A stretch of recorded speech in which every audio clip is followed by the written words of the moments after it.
Hello and welcome back, everyone, to another episode of The Fellas, the ultimate Formula One podcast for fans by the fans.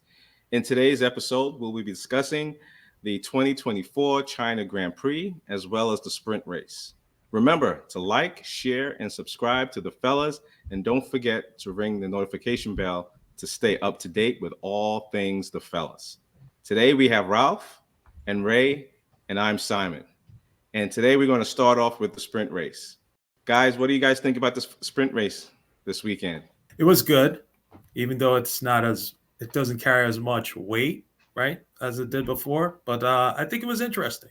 It's good to see some of the cars that are languishing in the back kind of, come to the front because of the wet weather, right? Wet weather was the neutralizer of the playing field in a way, right? Because that's what pulled Lewis to the top.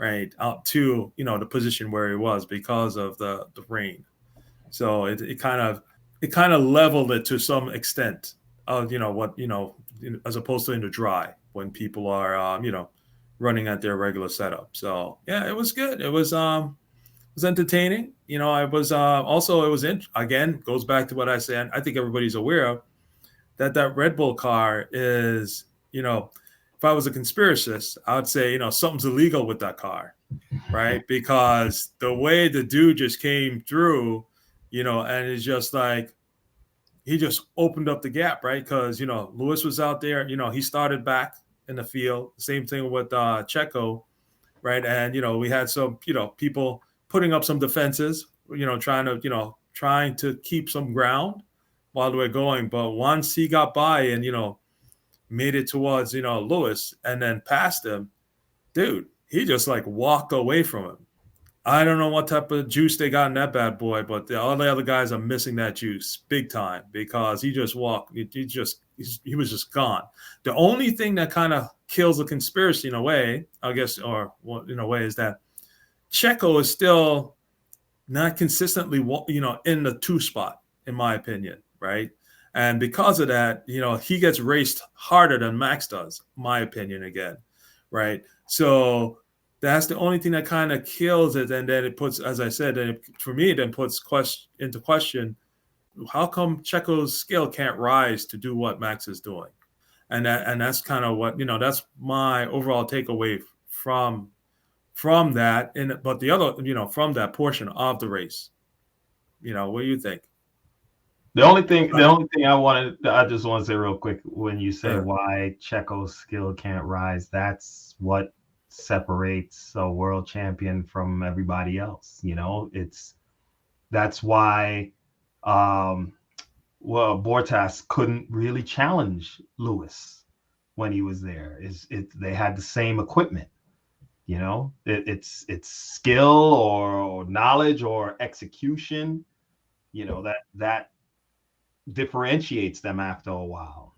Michael and Rubens Barrichello back in the day. Alonso, sad I don't remember what his number 2 teammates were, but partly because Alonso was just that good, compared to them in the same equipment. So Checo is showing you, I don't mean it in a disrespectful way, but to show you what an average driver it could do in that car, which is the difference between the world champion is an exceptional driver, in that they can execute consistently lap after lap, race after race, week after week or whatever. So I think that's the difference you're seeing. That's all. Yeah. And the operative word there is average, because we all know that he's exceptional, but compared to Verstappen, right, in their realm, he's average. Right. And so I thought the sprint race was the race, in my opinion. I thought it was the race of the weekend, only because it had a lot of excitement. Even at the end of the race, you had Checo, you had Sainz, you had Leclerc, all and Norris all racing at the end. Not Norris, Checo, Perez, Leclerc, and Sainz all racing on those final 2 laps, trying to get second place, right? And then Checo got it and won second place. But that to me was an excitement for 3 laps, right? 3 laps of great great maneuvering, great racing, giving each other room around the corners, and really showing us the skill that they have and they possess with those cars. So to me, it was exciting there. Also, to see Lewis up in the front again was exciting, and maintaining second and first, even to me with a slow car. So it has some excitement to it. The rain for qualifying for that race brought some elements, as you stated, Ray, that it really neutralized the race in themselves, the racers themselves, and really put everybody on a level playing field, which made it exciting. I had no idea who was going to qualify where, and when Lewis was qualified second against Norris, that was something to see. And then also how Lewis and Norris took the first corner, and Lewis was able to, I don't want to say push him out, push Norris out. No, man, remember, the driver that has the inside line and that's ahead owns the corner, right? Well, yeah, and then Lewis, per Randy Popes. Yeah, and you could see Lewis lose it a little bit and had to straighten it up. So you could tell he wasn't trying to. He was just trying to hold the corner and making sure that he used all the track to get out of that and whiplash around the corner there. So the sprint race to me was very exciting. I just knew Verstappen was going to eventually come from behind and pass everyone when she did. And then he just blew by everyone. He had 11-second lead on everyone after 5 or 6 laps. It's just that car is something else, and him as a driver is something else right now too. I think I heard Nico say during his commentary today that he's one of the top 5 best drivers in Formula One right now, and he's working his way up slowly but surely with another championship, right? So sprint race to me was good. Showed some little excitement, got my motors and blood running again, and I definitely was waiting for the qualifying and the overall general race after that. So yeah, it's good. But just to piggyback on it, on a clarification, right? So Checo was third, right? Don't leave my man Lewis out. Yeah. Sorry. Yeah. Right. No, it's just a misspeak, but yeah, So yeah, it was third, and you're right. I agree with you. Majority of your statements. Yeah, it was exciting to see. It would have been more exciting, I think, if it was a wet race, as a just like qualifying, because then there would be more of a, again, continued shift, in the leveling of the playing field. But no, it was exciting to see, because for me at the end it was to see how long Lewis could stay in front of him. But Lewis made a mess up and locked up the brakes on one of the turns. I forgot which one it was. And that's what brought him right back into, onto his back, to the back to the gearbox. And then it was a wrap after that, But as I said before, though, it was just astonishing to see how he just walked, because he has he has clean air, true, right? Air working at the best, right? But to see the power of that engine and, in that car, that's just walk away. You know what I'm saying? It's fascinating to see that, So, props again to the Red Bull team, because, they have put together a package that seems that nobody else can put together, right? Because, in sprint race, Ferrari wasn't really there, right? It's, people weren't, my man Sykes wasn't really, I don't know, he was off his game today, for this week. It's Red Bull, I think we've said it before, and then the rest of the field. And, because of the car, and that's what it was. But it was exciting to watch, to see, Lewis back in some, one of the 3 positions as far as, on the lead of the race. So Yeah, I think, as you said, we know it's Red Bull. I think second best is still up in the air. It's being challenged now by McLaren and Ferrari. They're the 2 working it out, trying to figure out who is going to get that spot. So think about this, right? I know we're going to talk about the actual Grand Prix here in a minute, but think about if Verstappen was, let's just say Verstappen wasn't Verstappen. He was, a car that was in the back and not in the front all the time. You really wouldn't know who's going to win this championship this year. To me, it would be wide open, right? Yeah. Because even though Checo or Perez is second place right now, he's not showing first place winnings every week, like Verstappen, right? And it's easy for the teams to pass him and create complications for him. And that would be a year to remember. In my Verstappen is just Verstappen at this point. Yeah. So. If Max weren't there, it would be interesting from a race point of view to watch the jockeying that's going on for who's going to win, who's coming in second and third, because that's what we're left with now. We know first place is wrapped up unless he has a mechanical failure, right? He hasn't, the driver error hasn't come into it. Yeah. We're watching the rest of the pack. You know. Yeah. 90 minutes, 90% of the race, you're watching the rest of the pack. Like you said, you're not even watching Verstappen until the end, until he's winning on the last lap. Right. Which is a perfect segue to talk about the qualifying before we get into the race a little bit, right? So the qualifying and Lewis qualifying 18th. I'm wondering if that's the first time he's ever qualified so far back in the. That's a good question. Right. I should look that up. But him qualifying 18th really, in my opinion, as a Lewis fan, really not diminish, but really didn't get me excited to watch the Grand Prix anymore. But him working his way from 18th to 8th and finishing 9th, to me, I thought he would have been the driver of the day. What do you guys think? Well, I'll say this. It was interesting with Lewis because I remember Lewis when he was they were interviewing him from the sprint, and because if you remember during the sprint, when he got out of his car, he walked and he looked at Verstappen's car, right? And when they interviewed him at the sprint, he said they learned a bit of things that they think they need to apply, and and Parc Fermé was open so they could make those changes. And he said, well, we're going to go back and make these changes. Before we had to go to the premiere event, and for him to then end up where he ended up, it to me is it's puzzling, right? Because if you pull that data, that telemetry and stuff like that from it was a dry race when they ran, right? So they're going to qualify in a dry setup. How come they couldn't, Yeah, it's just puzzling to find out that he is at the back of the field. So I'm wondering now if he's getting substandard treatment because he's moving on, right? So they're just like, whatever you say, bro. And because you're not going to be here next year. So what'd you say, Georgie? Okay, yeah, we'll do what you say, George. So I'm wondering if it's already started. You know what I'm saying? Well, I'll say this. I think. Each driver has their pit crew, their mechanics.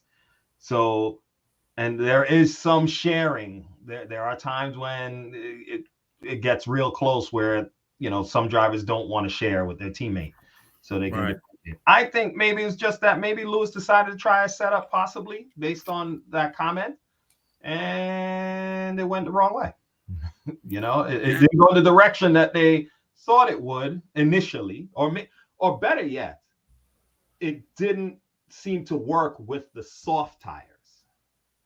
Yeah, because when he went to the hards, that's when he started charging through the field. Yeah, so he stated after the sprint race that he figured out some things that would probably help him on the corners to be a little faster on the corners. And make some adjustments. I think you're right, Ralph. I think he made some adjustments, and the soft tires didn't like that adjustment because when he did get on the hard tires, he was actually doing pretty good and catching the rest of the field. Yeah. And I don't think he would have been any better than 7th, to be honest, or 8th, because Piastri had some damage in the back of his car, and that's why he was catching him so easily, but he still couldn't catch him enough. He didn't have enough laps to pass Piastri. I think he needed at least 10. He had 7, and he didn't get below a second more than twice in order to pass Piastri. So, I think you're right. I think he made some adjustments to exit out of the slow corners a little bit better. Right. Just didn't work. With that tire. I'm not gonna lean. I know shady stuff. I've heard shady stuff can happen, but I'm not going to think that Mercedes is going to want to do that right now. They're going for maximum points that they could possibly get for the constructors, because that helps them. So I can't see them knowingly sabotaging one car to that degree. For the driver that's staying. I don't think so. And Ray, don't forget the big picture. There's no big picture, man.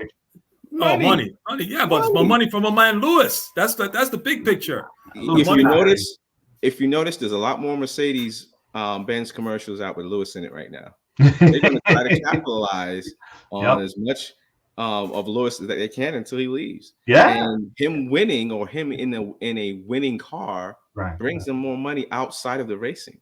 As well. So yeah, true. So so based upon what you just said, then I'm thinking then, okay, so what? They turned down what could they do at a slow speed corner? Depending on the speed, it's more mechanical grip than it would be aerodynamic grip, right? I'm speculating. It's either they turned up the aerodynamic grip, the aerodynamic load so much that it overheated the soft tire, right? Because harder tires is a harder compound, so it takes more energy. It wears less, so there's more energy to make it, wear, right? So is it then that they turned up the downforce on the aero bit so much that it just ate away at the tire, right? Or it threw off, you could have thrown off the balance of the car, but it's just. Toe and camber too, right? Maybe it's because they haven't been to that track in a while, but they have okay, all right, possibly. I may step back from my first statement then for now, but I'm not all the way back in my seat yet. I'm just squatting right now because I'm ready to pounce in a minute. You know what I'm saying? So instead of standing up and puffing the chest, I'll inhale, bring it back down, and say, okay, there might be some possibilities there. But it was just astonishing to see that drop, to be the one at the back after gathering that data and saying, hey, we're going to make those changes. So well, and also his bad timing through qualifying, right? He should have gotten at least one more lap in, and I think he would have bumped himself up, but he just ran out of time too. So it happens. And I think I'm not an engineer as far as camber and toe is concerned, but I would think that would be some of the adjustments he's making for the slower corners, and depending on how the red tire handles those camber and toe adjustments, it might have just thrown the whole car off. You never know, but I don't know. That's just me again speculating on how adjustments he could have made.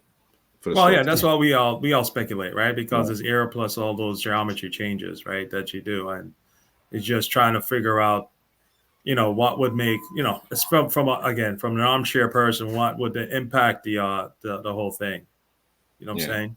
And so that's the kind of stuff that it makes you wonder if you had more insight into some of that stuff. For me, it would be more intriguing, right, to see what's up. But harder tire to me means that it's harder rubber, takes less time for it to come up to temperature, right? Did I say less? Takes more time to come up to temperature, right? Because it's hard, so it's harder for the heat to get into it, right? So if that was a better tie, then maybe, I could only speculate that maybe it was an aero load on the car that was helping it out. That even though that load existed over the bigger, faster corners and the stretch that caused the heat to go into the tires, so that when he got to the slow corner, maybe it wasn't behaving the way it should have behaved. So, Because the setup is a compromise, right, Ray? You'll be able to tell me. It's a compromise. When you're going to use two different compounds, there may be one that is better suited to the car,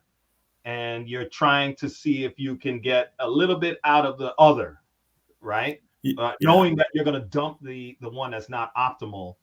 You want to bring it to that window where okay, at this point we're going to carry on with the optimal tire to go. So your setup is going to still always favor the optimal one, and you're trying to maybe dial it to a point where you're not killing the other one too much that you're going to dump. Right? Yeah, well, it's a compromise because I just realized that he was doing on the soft tire on full load, right? Right. So the And car was it's heavier, right? So by nature, even so, if you cranked up the air load a little bit more and then added the weight of the fuel, that might have pushed the tire into into a compromised range, right? So, and typically, yes, they strategize how they do things over the whole race, right? It's always a compromise, right? There's always a compromise, and you decide where you want to set your car. What section of the race, your car is going to come alive, and how much you're going to lose on the compromise section. So you're trying to guesstimate what that is, right? So but it was it was just as I agree with Simon. It was shocking to me, right, for him to be at the tail end there, and he made his way. I too was surprised when I saw it. I was like, "Whoa, he's gone." Q1. Yeah. Okay. Yeah. After winning almost winning the sprint race, right? Yeah. There you go. Yep. Exactly. If we're moving on to another thing, I think for the main race, my takeaway is Alonso. Since I'm an elder statesman myself here, and all the comments that are going on, they would not stop mentioning the man's age. Yeah. But dude, he played a role there, big time. He showed that he's good as if Aston Martin puts a car under him that's anywhere near as good as a Red Bull, it's on. You know what I'm saying? It's on. He's on fire. Yeah. He showed he's a two-time world champion because those opening laps and how he went at it. I mean, he to use the term that some of the commentators say, he had his elbows out, and and he's Wiley Fox, right?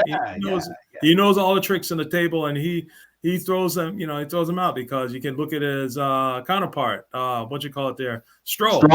Right? Yeah, he's like, nowhere near there. You know what I'm saying?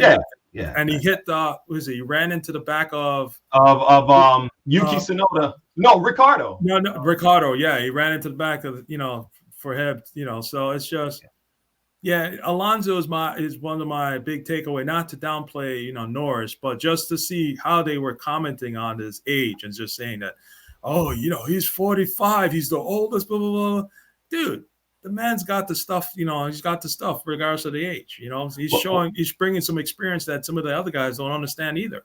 Yeah, well, they don't have that experience yet. I forgot what lap where he went in. I think it was coming up to the last corner, and he went off the rear right tire, went off onto the gravel.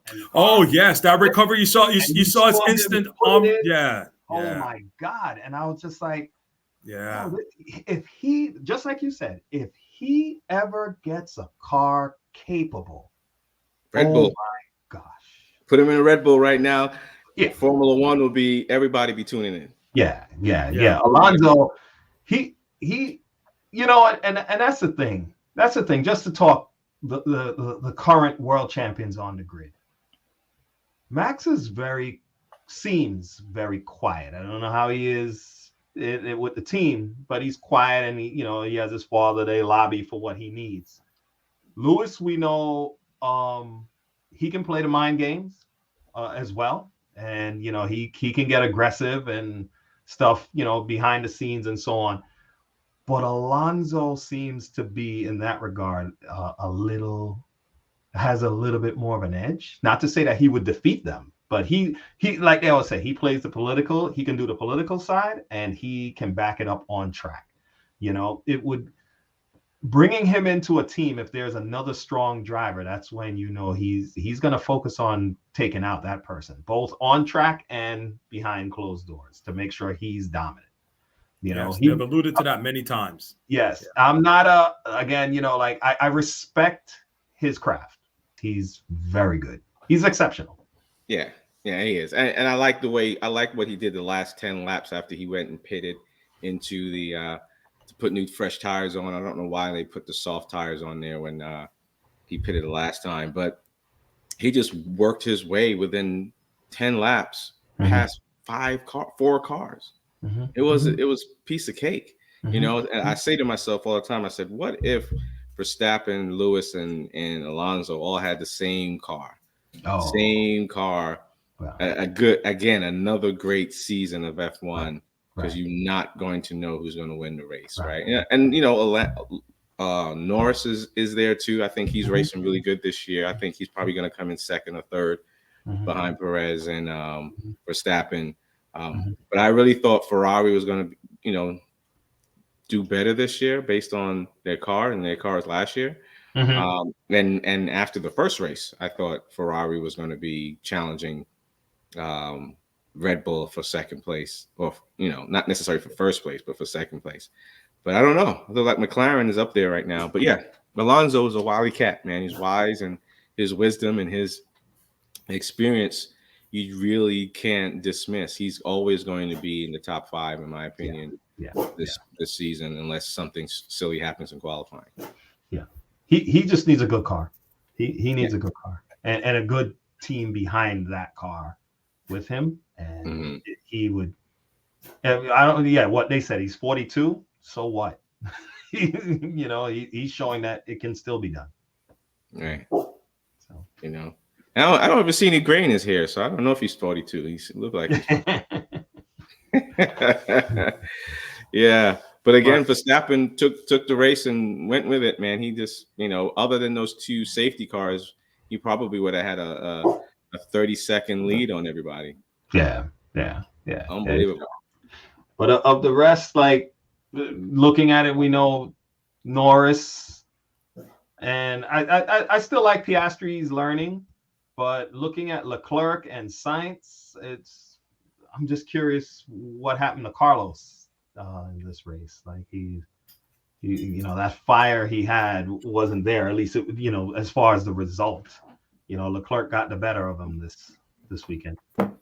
Yeah, Carlos didn't look good. What do you think, Ray? Yeah, I was just disappointed with my man. I thought he was gonna pull it off there, but yeah, it's he was off, and you know what? I'm gonna give him a break. You can't be on fire the whole time because everybody will be afraid of you after that. But so he is only human, and because he's only human, this might have been a little bit of a off week, but still his it seems like the car was still not there per se. Like what they really needed, right? So, I will just, I'll give him a pass because, again, he's the man on fire that he is. He has something to prove, big time, right? Because his thing is to make sure that Ferrari realize that you're, I'm going to put it PC this way, that they made a strategic error on their part, getting rid of him. So that's his thing, and at the same time, he's showing the rest of the field that hey.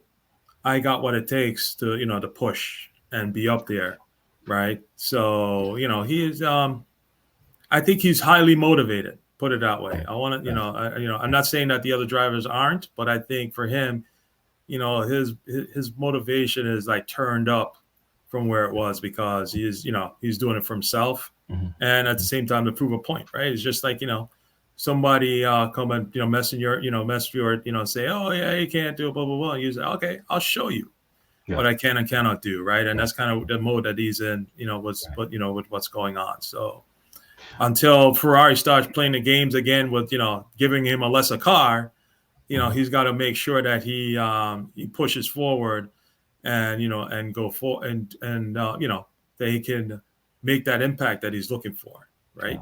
And yeah, that was the thing. But touching your base on with McLaren, yeah, they're on fire. And Lando is it's still up in the air in my opinion between him and Piastri, right?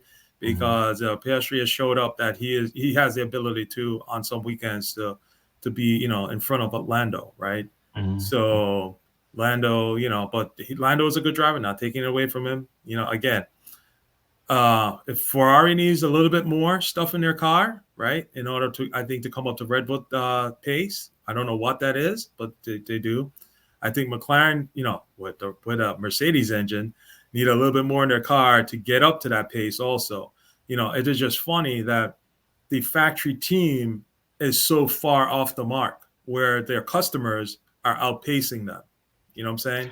Wow. And that's my takeaway because right, it's just it shows to me, it speaks volumes. Like what happened, man? It's just like, it's like they had a brain drain, right? And now they're suffering the outcome of that brain drain. And Lewis is not nice with him. He said the car's slow. Interview, he's like, the car is slow.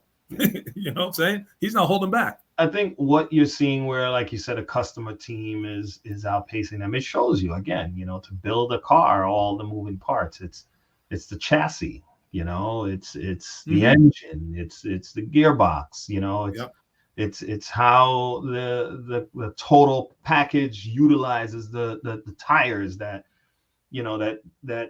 you're going to be given. So what it just shows is that McLaren, who have been struggling for quite some years as well, that's a world championship winning team as well, and they haven't been close in a long time. It shows how they have to get everything. Now they know that the engine is good, so they're like, okay, we have to work on the aero, we have to work on this. Mercedes just went the wrong way with the aero and still haven't found why. They haven't found where they've gone. So that's why when I see that, I'm like, yeah, McLaren did their work. They did a better job on the aero than Mercedes did, and yeah, they're kicking their butt with their engine. Yeah. So 2 drivers I want to talk to you guys about. We have Daniel Ricciardo, and we have our friend Alonso's partner there, Lance Stroll. I can never remember Lance Stroll's name for some reason. And right after the race, there was videos that went out and commentary that went out that that team is really fed up with Stroll, and to the point where they want to fire him. Right? I'm interested in your thoughts on how he performed in this race, because I thought he performed below average, in my opinion, especially with Alonso coming in so top in the top 10. And Ricciardo's another one that hasn't had a great year. I mean, he's lucky he has a seat this year because he didn't have one last year. And I would have thought that him not having or taking a sabbatical for 1 year or a gap year last year, that he would have came back with fire. And right. I'm wondering if it's him or if it's the car, right? So those are the 2 individuals that I would love for us to talk about a little bit, because to me, I think Lance Stroll is in trouble, and I think Daniel Ricciardo is in trouble as well for next year. I agree.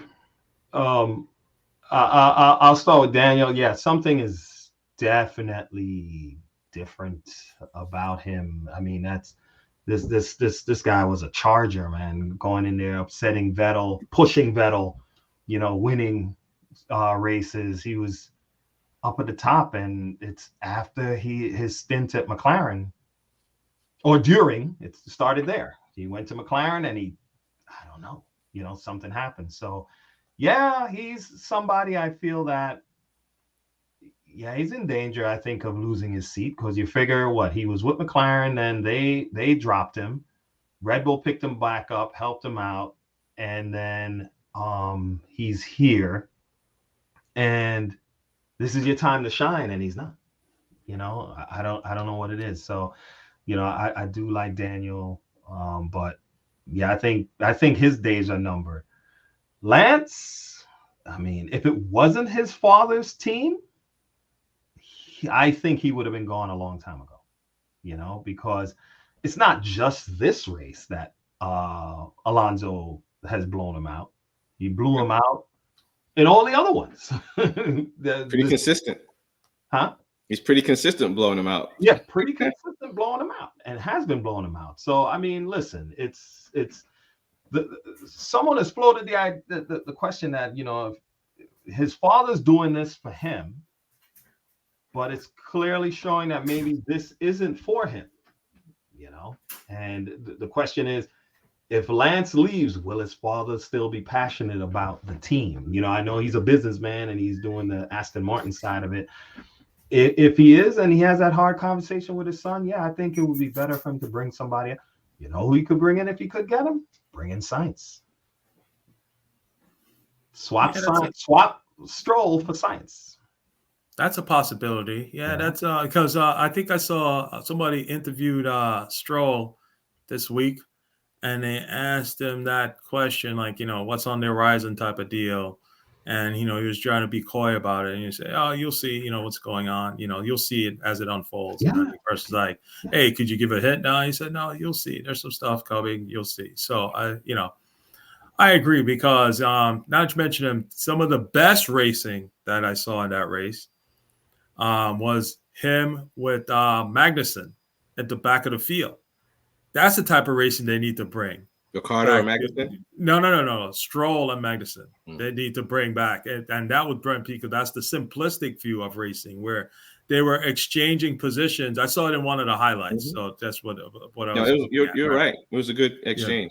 Yeah, and it was back and forth. And if we could get some of that, during the race and towards the front, that's where the excitement lives, right? But yeah, that was pretty good. But I will say this, stepping back a bit, it is very tough when you don't qualify in the front with an open wheel car on an opening lap, right? Because that's when stuff happens, right? I think they've said it before. The further back you get, if you're below the third row, right, or the third, even the fourth row, but if you're behind that, then things start getting dicey, right?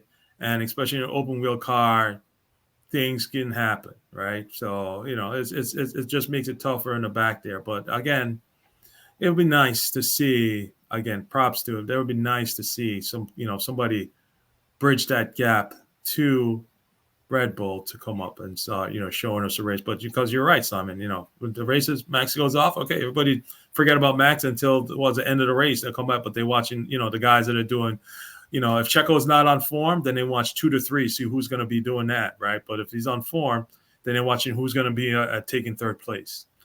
It is what it is. But yeah, it's we'll see what they're going to do.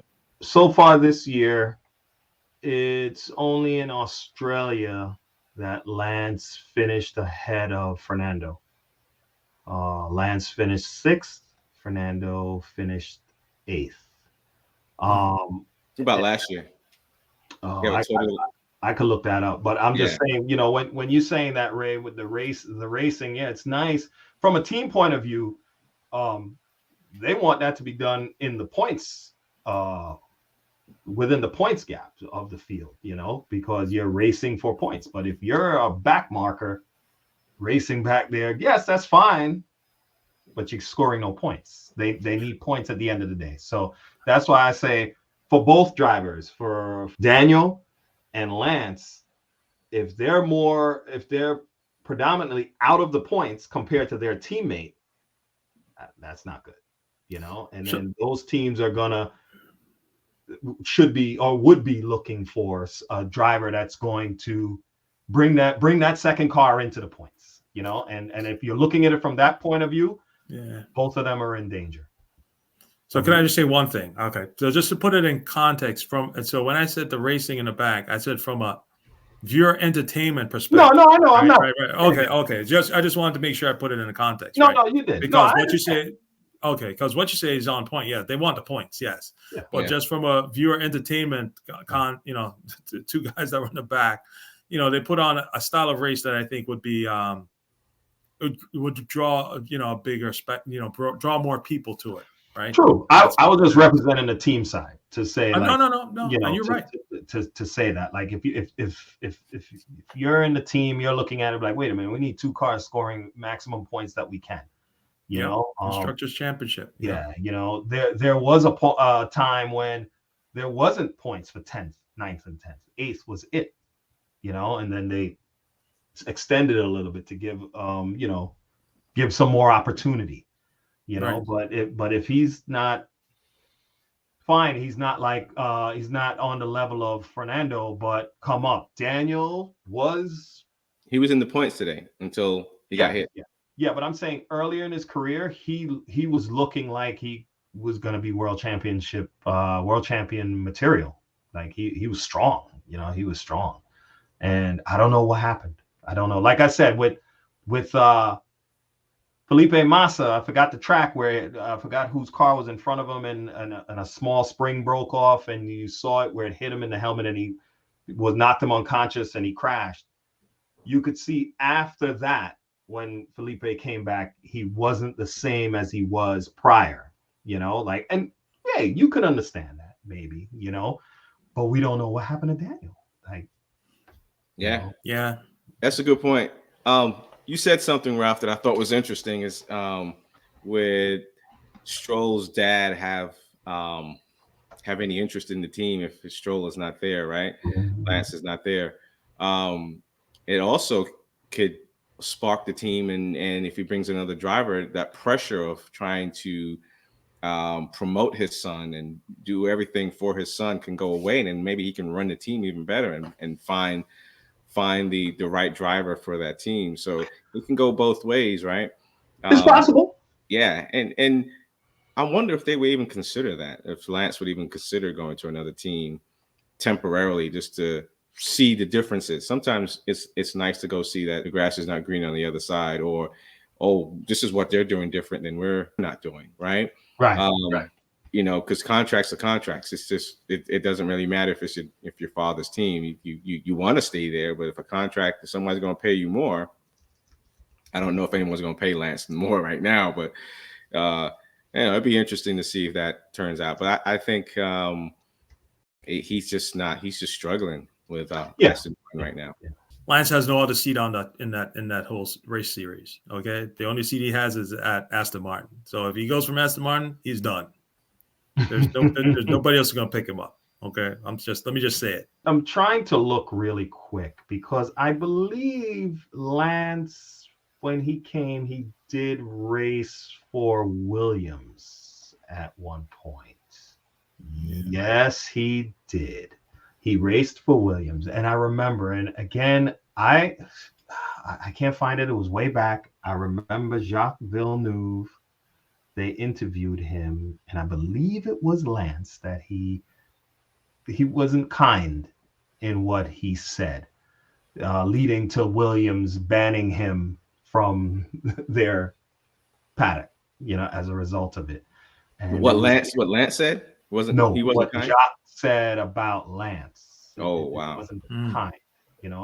I shouldn't really. I'll leave it there. What I'll do maybe for the next one, I'll try to do the research and see if find it. I don't want to speak, but in my memory, I believe, and I do remember Williams then coming out in a statement saying that he won't be invited back to their paddock. But I believe it was in reference to Lance and his ability compared to another driver that I guess they passed over due to money. And if that is indeed the case, I'm going to look at it next episode. I'll come back with it. But if that is indeed the case, we're seeing it. It's some of us, we all want to do certain things. We have the skill, but maybe not, for whatever reason. F1 is not easy.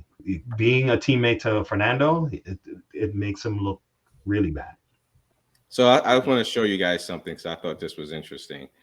Getting back to the comment that I said earlier about, if Verstappen was not, just taking away every race right now, just winning every race, it definitely would be a great series. As you can see, if you take Verstappen out, you have Perez at 85, Charles at 76, Carlos at 69, Norris at 58. I mean, you'd have 4 drivers right there on any given Sunday, even though that phrase is usually used for NFL. The lead could change. Yeah. Right. Yeah. And Russell and Piastri is not too far behind. If they were to win a race, they would be within second, third, or fourth. Right. So it's amazing. Oh man! And if you go down to Fernando Alonso, he's at 31 points, where Russell's at 33, Piastri's at 38. The only one right now is just running away with everything is Max, and and he's actually was disqualified or was out of one race, and he's still in the lead by 25 points. Yeah. Well, he had a DNF. Yeah, he had a DNF, and if he didn't have that DNF, he'd be up. It'd be 135 versus everybody else. I just think it would be real interesting season, and everybody would be tuning in every weekend. Everybody be watching the qualifying, everybody be watching the practices, because you really don't know who's going to win, and you're looking for that edge, or that opportunity to say that your driver is going to win. Right? Yeah.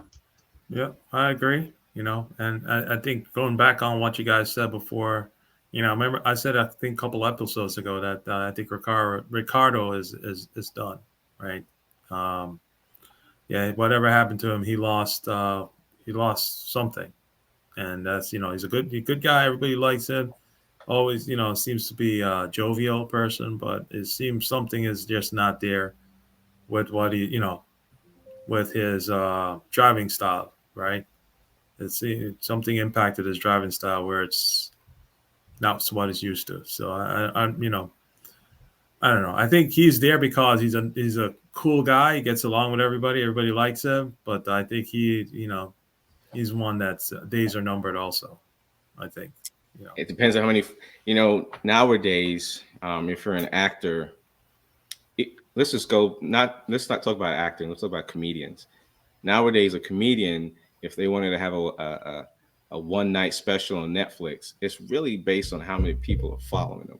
If you have 20 million followers, right, they're going to pay you the 20 or 30 million dollars, because it's they know that those followers are going to watch you either on Netflix. It's just right. The money is there, right? So I'm wondering if when it comes to Ricciardo, if it's the same thing, because I heard he's very popular. He's very popular.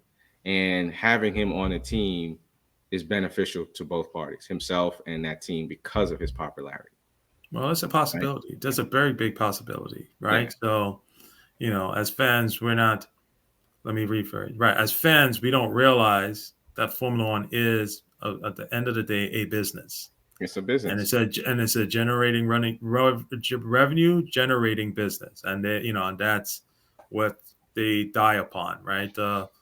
How they generate the revenue is through the racing and all that stuff, but it's still business decisions being made, right? So yeah, you might have a point there that they'll keep him on because he draws people to the event, right? And so it helps the promoters, and it helps the ticket sales in that case. So because remember, they always say that in racing, and it's even in Formula One, that not all the time the good drivers make it, because they don't have revenue generating machines behind them, right? You're buying a seat, so you have to have money behind you. If you don't have money behind you, you ain't going to do it, right? And so, we have not seen some good people out there because we could not get the revenue for them. So yeah, it is a business, and you might be right that they might have him languishing around because of the amount of revenue that he generates for them. He's very popular from what I understand. So,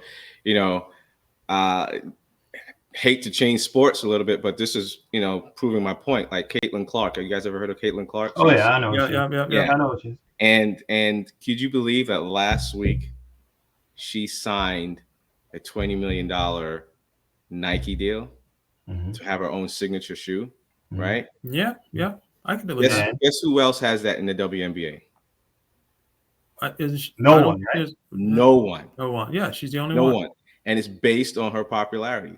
They know that they can pay her $20 million because they're going to make 100. Yep. Exactly. And Asia Wilson is probably the most popular, and everyone's saying that she's kind of the GOAT of the NBA right now. She doesn't have a signature shoe. The WNBA. WNBA, yeah. She doesn't have a signature shoe, but she's considered the GOAT. Yeah. Well, you know what I say this? Hats off to Caitlin Clark. Get it while you can. Right. Daniel Ricciardo, I think that he's probably going to be on the team next year because of the amount of money he can possibly generate. Yeah. I want to say it was Jacques. I looked it up. Jacques Villeneuve was critical of Lance Stroll earlier on, and I remember that, like I said, Williams said they were no longer going to have him invite him to their paddock because he just said he's not good enough.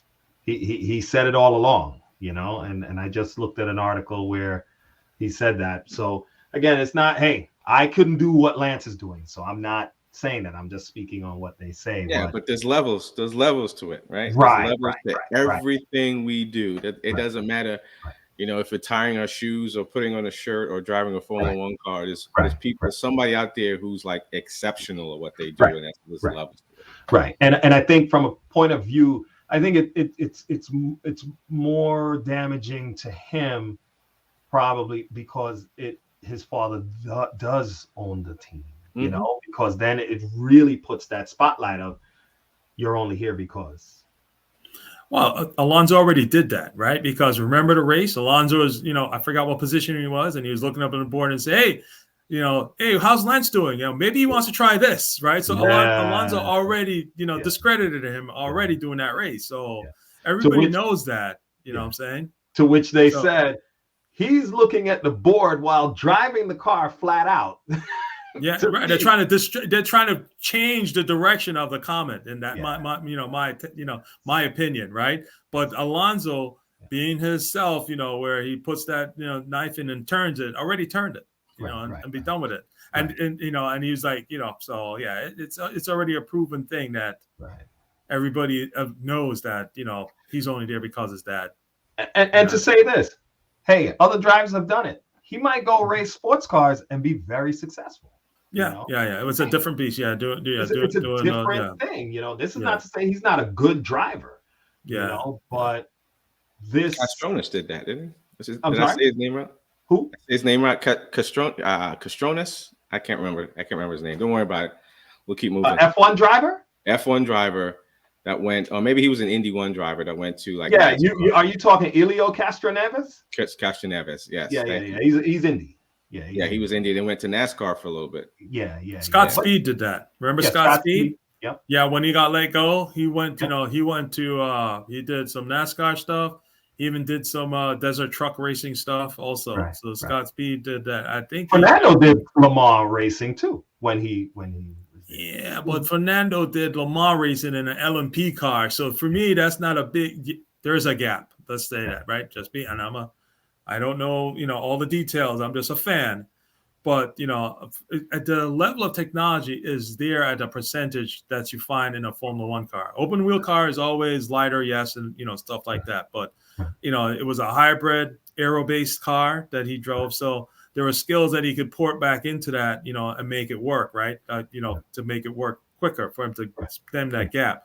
Go drop into like a GT4 car in a GT4 series, right? Where there's less aero, heavier car. Now I'm talking, you want to drop into the Trans Am series where, it's an 800 horsepower car. It's like a street version NASCAR type of car, that type of thing. Then we talking, right? But it's just instinctual, right? He can go into an F1 car, be very instinctual, doesn't have to think about anything. He's just going to react, right? And if you go into, like you said, IMSA car or a prototype car, he's going to have to think about certain differences between those cars and then react, and that's scary because you're doing 180 miles an hour. Well, for like the Le Mans cars, I know what they say with the drivers. If you're in one of the LMP cars, that's like an F1 car on that track. Not like it's a missile. Right. All the drivers in the lower categories will say it. They could be on way down from a corner, look in the rear, see an LMP just make the corner, and if they take their eye off the rearview mirror, focus on their race, look back up, it's on their bumper, or like almost on it, like they have to move out. They're missiles. So for the F1 drivers, it's that, I guess, may have some similarities, but where the difference comes for them is it's not just your car. It's not just set up for you. You're sharing it with 3 other guys. So you have to adjust yourself to that, and that's where they say some of the, it's a little difficult, not difficult, but they have to learn how to work on that. But as far as driving dynamics, I from what I've heard, there are some similarities to an F1 car, because F1, everything is like lightning quick. And they have to learn to compromise, right? Because you brought up a good point, because it's 2 drivers. So the better team is when you have similar drivers that have the drivers have similar driving styles. So when they like the car set up similarly, and the challenge is when you have drivers that have completely different driving styles, like Verstappen and Perez, right? Verstappen likes a loose rear end. Perez doesn't, right? Right, That would right, make it you have to draw a line in the middle of the way to compromise the car setup so that both drivers could be quasi comfortable with it. Right. So, Perez but needs yeah. to go to a drift circuit and learn how to drift, and then he'll be all right with the loose back end. Maybe. You know? Yeah. Well, fellas, Yep. it's been a great podcast, great discussion. I think we're still looking for that one race where this blows our minds out and we can have a great dialogue. Thanks for joining us on this episode. And remember to like, share, and subscribe to the fellas.